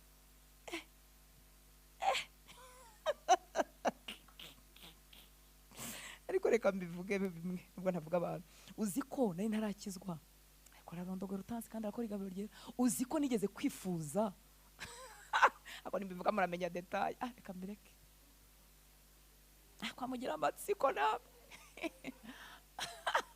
Nigeze kwanga umuntu ku kigero nashakaga kumva namukuramwe amaso ntapfe, ngumva ngo nzagurira amayibobo ngo zikamukuramwe amaso. Seriously? yewe Yesu mwiza we ariko ukura kuri ereza umako bitakomeje ntago ibyo byose nanabiretse nakijijwe sinzi ibyindi naho ugiyemo nyine birarangira ariko utegeza kurana nk'iyo migambi ukayimarana nk'icyumweru mu mutwe wawe utegeza kuvugira umuntu twamukore umva hari nyuma ya genocide none nyine hakira akajagari nimba nari bubigenze nako nuko nari bubigenze ngo nari bugurire mayibo ariko iyo muvuga ngo nta kintu mwakijijwe ngo burse ngo wakijijwe iki twakijijwe ububi bw'akaga buri mu mutima wenda we ntiwatekereje ariko nawe ufite ibindi byawe bibi watekereje reka nigarukire Yesu yaje kungirira imbabazi umuntu ndamubabarira tugirana n'ibindi bintu byinshi ntavuga tubanamo dukoranamo ndimo ndiseka kubera ko marayika ashobora kumumenya reka twikomereze bakundwa nuko ugomba kwemera nyuma y'uko wemeye ikibazo cyawe ukarecognizinga ikibazo cyawe ukwiriye kwemera kubabarira ababyeyi abari bahagaze mu cyimbo cy'ababyeyi umugabo umugore umutante umuonkle n'abagukoreye ibintu bikomeye ntashaka gusubiramo twagiye tubivugaho n'ababigukoreye uravuga uti mwame birandemere sinabibasha urugero nko kuba umuntu wafashe undi ku ngufu icyo kintu kiraremereye kandi hari abantu baba barabikorewe n'abantu mu muryango babo gufi yaba papa wawe yaba mama wawe yaba onkle yaba kuze yaba muvandimwe wawe musaza wawe cyangwa mushiki wawe n'amahano ari mu miryango yacu ariko kugira ngo uzirikanwe cya kiziriko nk'ikihene gicike ubwira umwami Yesu biraremereye bimwe umuntu abatarigeza nabivuga ariko ndagusaba ngo umpe kumubabarira nkuko nawe wambabariye hanyuma umugozi ugacika cya gatatu turi bukore no gushimira Imana ko muri Kristo Yesu twemewe rwose ukabivuga n'amagambo yawe kugira ngo byandikwe ku ndiba y'umutima wawe ukire. Abefeso 1:5 urwandiko rw'Abefeso 1:5 ruravuga ngo kuko yagambiriye kera kubw'urukundo rwayo ko duhinduka abana bayo tubiheshejwe na Yesu Kristo kubw'ineza y'ubushake bwayo. Ndacyarimo kwiseka mu mbabare ariko Yesu n'umutunzi w'imbabazi. Urwandiko rw'Abefeso 1:5 ngo kuko yagambiriye kera kubw'urukundo rwayo ko duhinduka abana bayo tubiheshejwe na Yesu Kristo kubw'ineza y'ubushake bwayo. Muranyumvira kuko bakundwa ngo kuko yagambiriye kera kubw'urukundo rwayo ntago yashingiye kuri nge ngo none ngo bijye bitenguka burya ntibyahama bishingiye muri wowe kuko nawe udahamye ariko bishingiye mu rukundo rwayo rutagabanuka rudashira rudasaza kuko yagambiriye kera yari yarabigambiriye kuva kera kuko yagambiriye kera kubw'urukundo rwayo ko duhinduka abana bayo. Dufite iwacu bakundwa Imana ni papa ni daddy kuko yagambiriye kera kubw'urukundo rwayo ko duhinduka abana bayo tubiheshejwe na Yesu Kristo kubw'ineza y'ubushake bwayo. Uramuvugisha rero uravugisha data uravugisha Imana nka papa wawe nka daddy wawe umushimire ko yakugize umwana we. Haleluya. Waratawe waranzwe abandi ntibakwitayeho ariko Imana ni so ni papa Imana ni wa dad akwitayeho kandi we ntagira amakemwa ntagira iminsi yo kubyuka nabi ntahemuka ntanapfa. Ari umupapa bakunda kwikundira ariko agapfa cyangwa akaba kwikundira ariko ugasanga yabyaye hirya no hino ugasanga yababaje mama wawe kandi waragukunda ariko nyine arananirwa yuzuye inenge yuzuye ibyaha hanyuma ibyo byose yakoze bikagukomeretsa kandi yagukundaga ariko uyu data wo mu ijuru ntagira amakemwa ntagira inenge. Urukundo rwiwe rwatwuzuye tubasha kubabarira ba data bo mu isi tubasha kubabarira abandi bantu batubabaje tubasha natwe ubwacu kwibabarira. Muzikora abantu tabasha kwakira imbabazi z'Imana kuri bo ubwabo bahora bumva badakwiriye. Tugiye gusenga rero uravugisha Imana papa wawe nka papa umushimire ko yakugize umwana. Ijambo riratubwiye ngo kuko yagambiriye kera. Haleluya. Wavuze utemewe inda yawe ntashaka kwibaho ariko data burya yari yaragambiriye kera yari yaragambiriye kera kubw'urukundo rwayo ko uhinduka umwana we ubiheshejwe na Yesu Kristo kubw'ineza y'ubushake bwayo. Haleluya. Iyo dusenga rero ushobora kumva koko hari umutwaro munini uvuye ku bitugu byawe ukumva hari ukoroherwa ugize ushobora no kutabyumva ushobora no kurira wakora hano kumva urariza amarira araje icyo wakumva cyangwa utacyumva ntacyo bitwaye icyo tuzi no ko hari ukubohora kuri muri Kristo Yesu. Tugiye gusenga ngiye kubatiza amagambo ube mu mwanya wo gusenga. Ngiye kubatiza amagambo dusengeremo, turahita twegera igabiro ry'umwami dukomeza gusenga. Imana ibaha umugisha. Ndabatiza amagambo muyagire ayanyu, hanyuma tuyasengeremo muri uyu mwanya. Data dukize rwose, adukize uburushyi, adukize kwirera, adukize amagambo yose twabwiwe ngo nta cyakuvamo, adukize umubabaro wawe waratewe n'abari basigariyeho ababyeyi bawe batashoboye kugukunda, agukize se aho wababajwe n'ababyeyi bawe, ariko uzi kubwirwa amagambo mabi n'uwakubyaye, uzi kukurobanura neza agatonesha undi mwana ukabibona ko wowe ntacyo uri ku ruhande, uzi se gusa nk'uwigura mukabandira mu kwigura, uzi kubona ibibi ku babyeyi bawe. Mana yanjye, ubundi abarori modo ba mbere Imana yari itanze n'ababyeyi, cyane cyane uw'umupapa, hakakurikiraho umama. Ariko uza kujya kubona ukabona intwari wagombye kureberaho nayo irapfapfanye. Uzi se kwamburwa ubwana, ukavutswa ubwana, ukaba akagabo ukiri gatoya, ukaba agakobwa karera abandi bana ukiri mbese ibintu byose Imana yaratugeneye byari bifite icyo byubaka muri twebwe. Umuntu agatangira gukorera amafaranga ari akana, umuntu agatangira kwirwana hari gatoya, agatunga bene wabo akarera abana, akamenya ubucakura ari mutoya kandi yari iminsi yo guteta. Ibyo byose bisiga bitwishe, tugahinduka ibisenzegere no mu gakiza ntiduseke. Ariko Yesu yazanywe no kudukiza. Mureke twifuze gukira, dukomeze tubyifuze, kuko ibitubabaza byo nta naho binajya. Ariko ujye uhora wifuza umutima ukize, umutima ukize, ugenda ukira buri munsi kugeza igihe tuzagera mu ijuru turyohewe n'urugendo, tutari ibisenzegeri, tutangana kandi tutabuze benefit zo kuba abana ba papa umeze atya, byose twabyungukiyemo. Reka mbatize amagambo usenge muri ubu buryo, murajya mubisubiramo. Reka tuvuge ngo ndagushimira Data ko wankunze ugatanga umwana wawe w'ikinege Yesu Kristo, ngo yishyireho ibyaha byanjye, yishyireho ikimwaro n'isoni byanjye, yishyireho ubwigunge no gutabwa, yishyireho kwangwa kose nagize. Warakoze kumutanga ngo abyishyireho, arangije apfa mu mwanya wanjye. Nemeye kandi nakira Yesu Kristo nk'umukiza wanjye. Nemera ko amaraso ye yanyogeje ibyaha byanjye byose. Nizeye ko amaraso ye yanyogeje ibyaha byanjye byose. Mwami wanjye, mbabariye ababyeyi banjye. Ushyiremo abo ugomba kubabarira. Mbabariye ababyeyi banjye, mbabariye abari mu mwanya mu cyimbo cy'ababyeyi, mbabariye umugabo wanjye, mbabariye umugore wanjye, mbabariye umukoresha wanjye, mbabariye umwarimu, mbabariye uwamfashe ku ngufu, mbabariye uwanyirukanishije ku kazi, mbabariye uwanyiciye ubuzima, mbabariye uwambeshyeye icyasha kikomatana n'ubuzima bwanjye, mbabariye uwanyiciye, mbabariye uwandogeye. Mwami w'abami, shoboza kubabarira abo bantu bose babitse mu mutima wanjye, abo nari ntabaje mbakeneye ntibantabare, ndi mu gihe cy'akaga mbatezeho ko bari bumfashe kandi babona ubushobozi ntibamfashe. Mwami ndabarekuye mu mutima wanjye, mbakuye mu mutima wanjye, mbasohoye mu mutima wanjye, mbababariye nk'uko wambabariye Kristo, mbababariye nk'uko wambabariye, mbababariye nk'uko wambabariye. Ndabarekuye bave mu mutima wanjye. Ubu niyambuye kandi nshyize ku ruhande inzika yose, gusharirirwa kose, urwango rwose, kutumvira kose, kwigomeka kose, umuzi usharira. Ibyo byose byaje mu mutima wanjye, nitandukanyije nabyo. Ndabyihannye kandi ndabyiyambuye, mbikuye mu buzima bwanjye. Ngushima imbabazi zawe zo kuntoranya ukanyemera muri Kristo.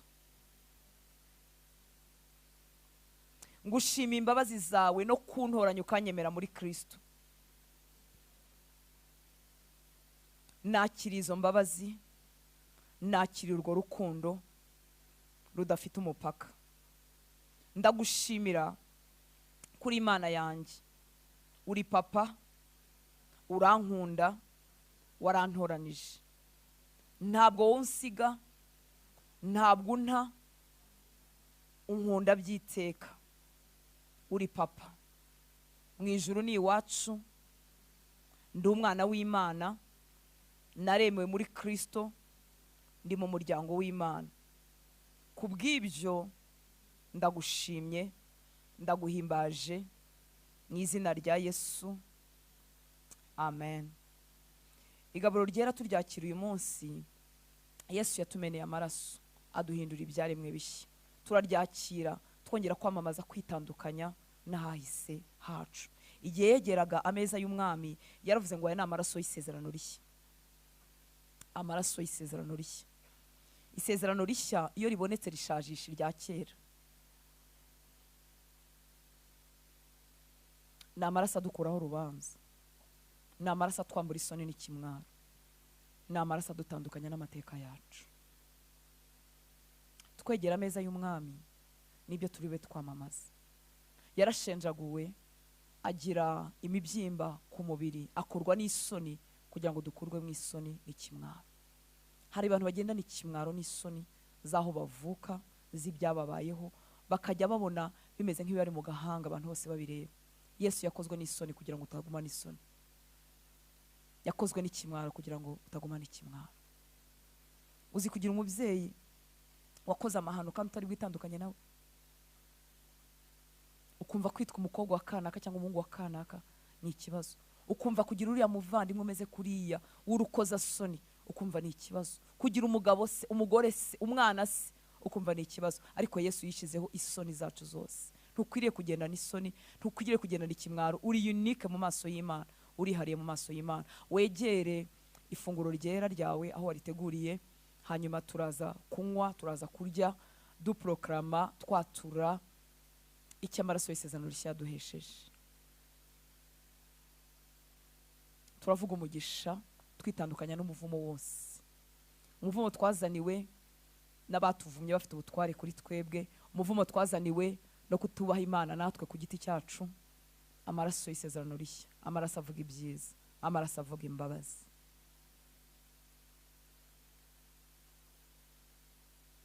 Amaraso aduhesha umugisha ugenewe urubyaro rwa Abrahamu, kuko natwe turi muri Kristo Yesu. Wagenewe umugisha w'uburyo bwose, wagenewe iterambere ry'uburyo bwose, wagenewe kugubwa neza ku buryo bwose. Tukivuga ayo maraso turatuvuga n'amagara mazima. Bumwe mu bintu bitera indwara nyinshi bakunda kwita ngo zitandura ni imiruho, ni imibabaro umuntu aba yarabitse muri we, bikamubyarira indwara runaka, bikadutera imiremberwe runaka atari yo twari twaragenewe. Turavuga amaraso y'imbabazi. Twese dufata hanyuma kugira ngo dusengere rimwe. Mu Galatiya 3:13-14 haravuga ngo Kristo yaducunguriye kugira ngo dukizwe umuvumo w'amategeko, ahindutse ikivume ku bwacu. Nturi wo kuvumwa, Kristo yahindutse ikivume ku bwawe. Ngo kuko byanditswe ngo havumwe umuntu wese umanitswe ku giti, ngo kugira ngo umugisha wa Abrahamu ugere no ku banyamahanga bawuheshejwe na Yesu Kristo, kwizera kubona uko kuduhesha wa mwuka twasezeranijwe.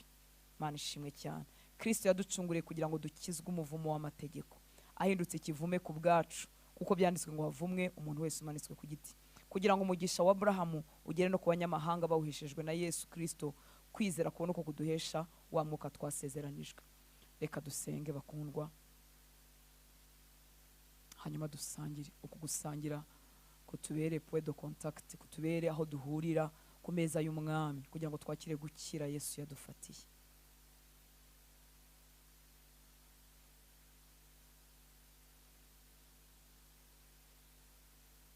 Data, tugushimiye amaraso wamennye ku bwacu. Uraye uri budupfire ngo wenze igikombe, ubwira abigishwa bawe ngo aya ni amaraso yanjye, aya ni amaraso y'isezerano rishya ava ku bwa benshi. Turagushimira amaraso yatwinjije mu isezerano rishya, amaraso yacagaguye uburetwa twari dufite mu masezerano ya kera, amaraso yamenaguye ibihango byose twari dufite, tubigizemo uruhare cyangwa tutabigizemo uruhare. abatubyaye n'aho dukomoka babigizemo uruhare natwe bikatugeraho. Aya ni amaraso y'isezerano rishya, ni amaraso amenagura ubwo buretwa, ni amaraso amenagura ibyo byose umwanzi yari atwicajeho. Warakoze mwami w'abami. Wenze umutima kandi urawushimira, uravuga ngo uyu ni umubiri wawe, ni umubiri wawe ushenjaguwe.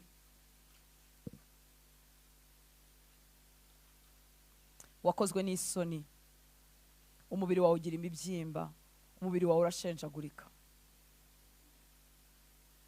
kugira ngo tutazakorwa n'isoni. Ngo mu mibyimba yawe twakize indwara zacu zose. Wambaye ubusa ku musaraba, uramwara, urangwa. Rejection tuvuga warayisogongeye ikabije. Abantu bose barakwanga, baravuga ngo nubambwe. Warabakirije abana, warazuye abapfuye, warabagaburiye. Abo mu maraso yawe baravuga ngo nubambwe.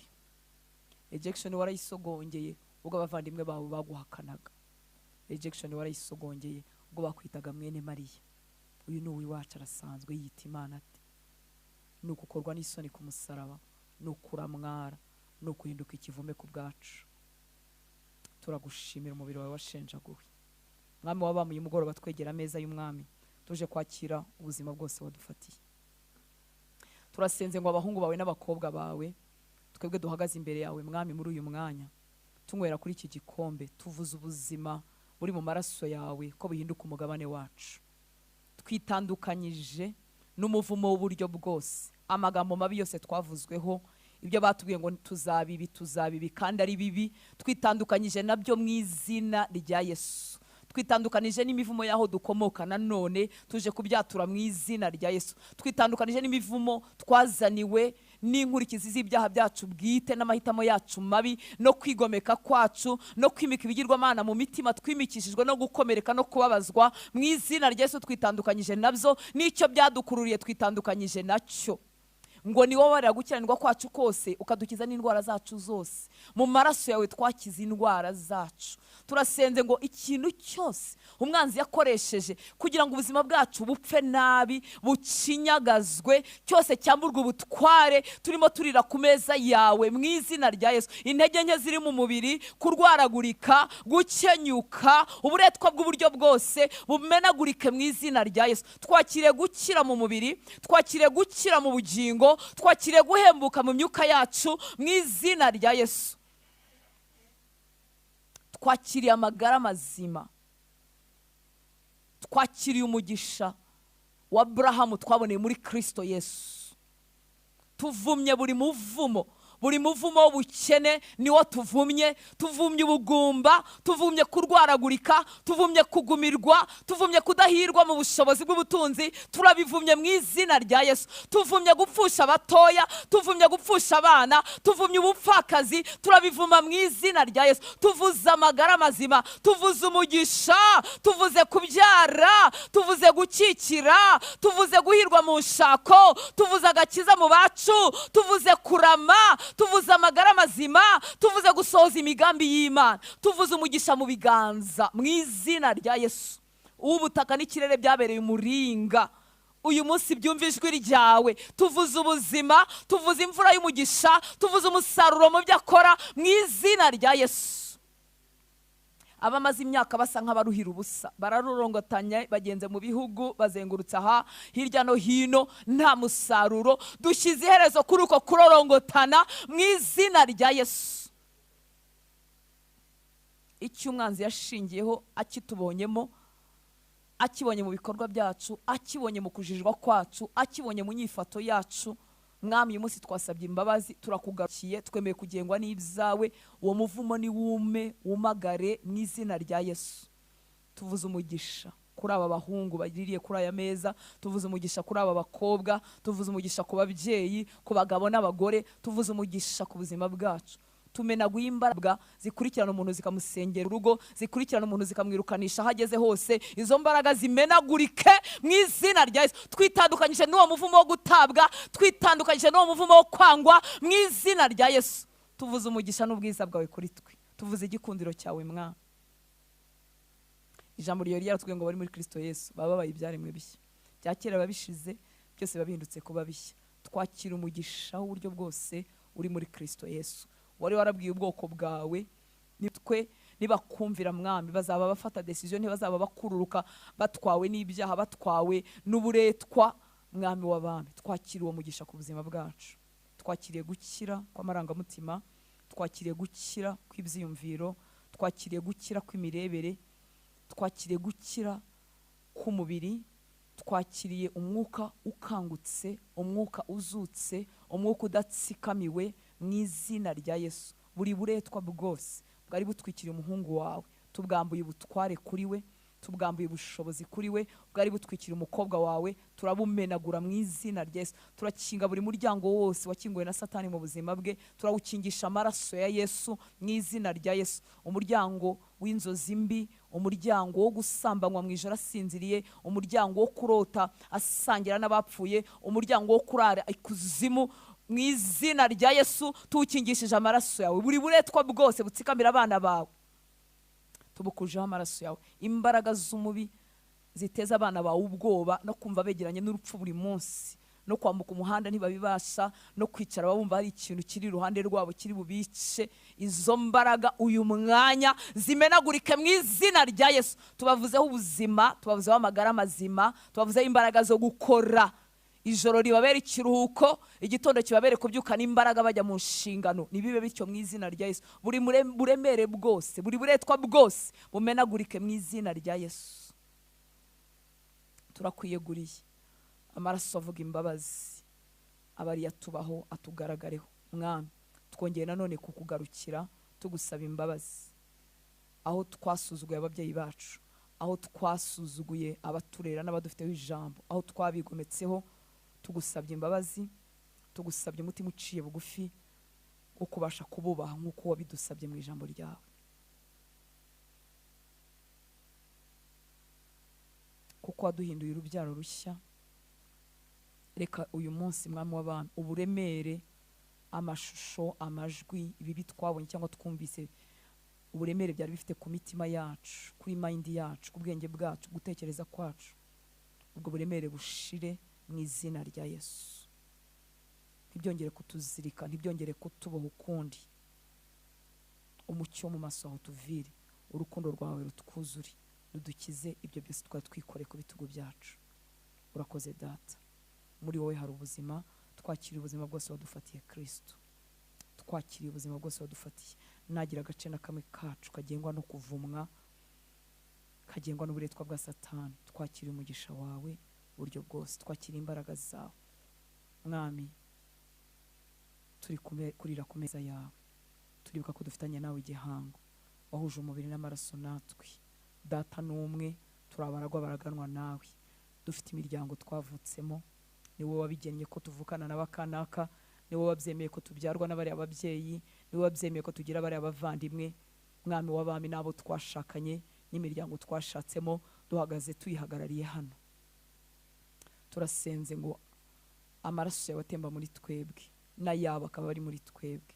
Turasenze ngo ingoyi z'umwanzi batwaje igitugu zimenagurike mu izina rya Yesu. Ibihango by'ibyaha byose barimo bimenagurike mu izina rya Yesu. Abari mu bihango by'ubusambanyi, by'ubupfumu, by'uburozi bimenagurike mu izina rya Yesu. Uburetwa bw'umwanzi bubatwaye bumenagurike mu izina rya Yesu. Dukuyeho imbohe, tuzikuyeyo, tubakuye mu businzi, tubakuye mu busambanyi, tubakuye mu bapfumu, tubakuye mu gupfa nabi. Tumenaguye ingoyi zose z'uburyo bwose mu izina rya Yesu. Ibicaniro byabasabye turabibamba, tubasohoye muri izo gereza mu izina rya Yesu. Amaraso yawe natembeyo, nabyambura ubukana, nabyambura ubutware, nabyambura ubushobozi. Amazina yabo yashizwe bagahora batsikamiwe, tuhamanuye umuriro w'amaraso yawe kugira ngo izo mbaraga zimenagurike, barekurwe bave muri gereza, maze tugukorere hamwe nyaguhora ku ngoma. Urakoze Uwiteka Mana Nyiringabo. Mwami, kandi duhagaze mu gihugu cyacu tuvuze umudendezo ku Banyarwanda.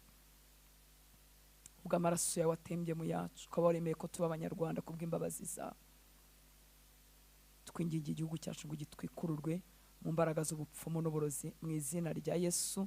zitwikururwe mu mbaraga z'ubusambanyi n'ubusinzi, zitwikururwe mu mbaraga zisenya umuryango mu izina rya Yesu. Ibyo bicaniro byose biri ku butaka bw'u Rwanda byavuze ngo abantu ntibasenye basenyuke, byasabye ngo abantu ntibasinde bapfe nabi, ibyo bicaniro by'ubupfumu n'uburozi tubisutsemo amaraso yawe uyu mwanya, abyambura imbaraga, abyambura ubushobozi, amaraso yawe bitwike, bifata ubusa, bihinduke nk'amazi mu izina rya Yesu. Umuriro wawe bikongore, ubyambura imbaraga. Tubohoye izo mbohe z'abahungu, tubohoye izo mbohe z'abakobwa, tubohoye izo mbohe z'abagore n'abagabo, tuzikuye muri ubwo buretwa mu izina rya Yesu. Dutwitse ibicaniro by'abapfumu mu mujyi wa Kigali, mu burasirazuba, mu burengerazuba, mu majyaruguru, mu majyepfo, muri district 30 z'u Rwanda. Dutwitse ibicaniro byose by'abapfumu mu izina rya Yesu. Imbaraga zabyo zifata ubusa, zihinduka ubusa mu izina rya Yesu.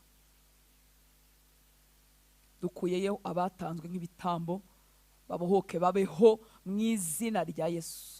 Abagizwe ibitambo ngo ntibashake, abagizwe ibitambo ngo ntibagakore ngo bahirwe, abagizwe ibitambo ngo bahinduke abasazi, tubakuye muri ubwo buretwa mu izina rya Yesu.